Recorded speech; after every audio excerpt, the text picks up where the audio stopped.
So here in this quick tutorial, I will show you how to find recently deleted photos on your Android device. So it's quite simple. For that reason, let me just open up the photos. Now, if you are into the Google Photos, then you can simply, I will go with this photo. I want to delete this up. Now, let me just delete this up. There you have it.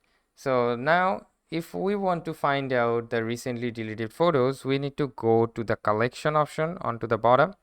So simply tap on that and once again go with the trash button. And now as you can see guys, here is the trash button and this is the recently deleted photo. So it will be available here for 30 days after the deletion. So as you can see, 29 days has been left. So if we just want to delete from here also, we will tap on the delete button and tap on allow.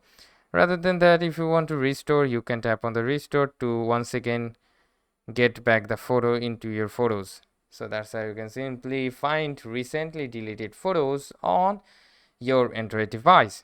So hope this video helps. If yes, please leave a like and have a very good day.